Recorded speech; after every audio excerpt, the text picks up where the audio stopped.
ഇന്ന് തന്നെ ഡൗൺലോഡ് ചെയ്യൂ. കാണൂ നിങ്ങളുടെ ഫേവറേറ്റ് ഷോസ്. എന്നാ പിന്നെ ഞാൻ പോട്ടെ. നിൽക്കാൻ പറയാനുള്ള അവകാശവും അധികാരമൊന്നും ഇപ്പൊ എനിക്കില്ലല്ലോ.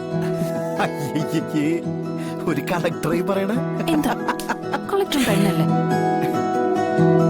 ഒരു സാധാരണ പെണ്ണിന്റെ മനസ്സും ചിന്തയും ആഗ്രഹങ്ങളും ഒക്കെ ഉള്ള പെണ്ണ് തന്നെയാ ഞാനും. എന്റെ ശാലിനി, തനിക്കെന്തോ ഒന്നും അറിയാത്തവര് സംസാരിക്കണേ. എടോ, എല്ലാം കലങ്ങി തെളിയുന്ന ഒരു ദിവസം വരും. നോക്ക്, അന്ന് ഞാനും താനും എന്റെ അച്ഛനും അമ്മയും പിന്നെ നമ്മുടെ പൊന്നു മക്കളും എല്ലാരും കൂടി ഒരുമിച്ച് താമസിക്കും. അതിപ്പോ ഇനി ഏത് കാലത്തായിരിക്കും? ഓടിയ തമ്പുരാൻ എന്നെ അങ്ങോട്ട് മുകളിലേക്ക് വിളിക്കുന്നതിന് മുമ്പ് വല്ലതും നടക്കുവോ? ഇപ്പോഴാണ് നാട്ടുപുറത്തെ ശാലി ചേച്ചി ചെയ്ത് അല്ല ശാലി ചേച്ചി. അപ്പൊ ഇനി എന്തായാലും ഒരിക്കൽ കൂടി യാത്ര ചോദിക്കണില്ല. ശാലിനി,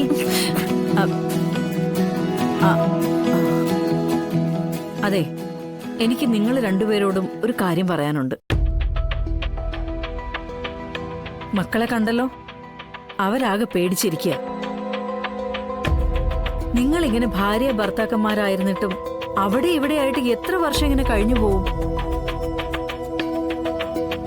നിങ്ങൾക്ക് ഒന്നിച്ചൊരു കുടുംബമായി താമസിക്കണമെന്ന് ആഗ്രഹമില്ലെങ്കിലും ആ മക്കൾക്ക് അതുണ്ട്. പപ്പിയുടെ കാര്യം മാറ്റി നിർത്തിയാലും സത്യം അങ്ങനെ മാറ്റി നിർത്താൻ പറ്റില്ലല്ലോ. നിങ്ങൾ രണ്ടുപേരുമാണ് അവളുടെ അച്ഛനും അമ്മയെന്ന് അവള് മനസ്സിലാക്കിയിട്ടുള്ളതാ. അവളുടെ കൂട്ടുകാരികളുടെ വീട്ടിലൊക്കെ എങ്ങനെയാ? ഇതുപോലെ അച്ഛനും അമ്മയും രണ്ടു വീട്ടിലാണോ കഴിയുന്നത്? അല്ലല്ലോ. ആ ഒരു ചിന്ത സത്യയിലും ഉണ്ടാവും. അല്ല ശാരദമേ, മോള് അങ്ങനെ എന്തെങ്കിലും പറഞ്ഞോ? എന്തിനാ മോനെ പറയുന്നത്? ആ കുഞ്ഞിന്റെ ഭാഗത്ത് നിന്ന് ചിന്തിച്ചാൽ നമുക്കത് മനസ്സിലാക്കാവുന്നതല്ലേ ഉള്ളൂ.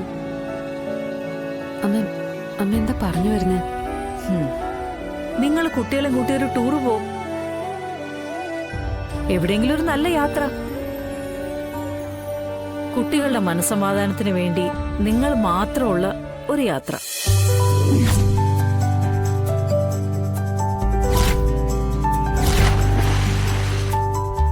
അച്ഛനും അമ്മയും മക്കളും മാത്രമായിട്ട്.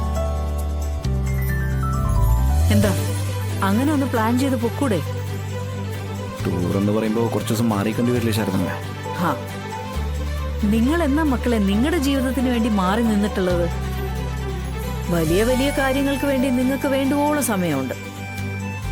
നിങ്ങളുടെ സ്വന്തം കാര്യങ്ങൾ മാറ്റിവെക്കാൻ നിങ്ങളുടെ കയ്യിൽ സമയമില്ലെങ്കിലേ ഞാനൊന്ന് ചോദിക്കട്ടെ, ഇനി എന്നാ നിങ്ങൾ നിങ്ങൾക്ക് വേണ്ടി ജീവിക്കുന്നത്?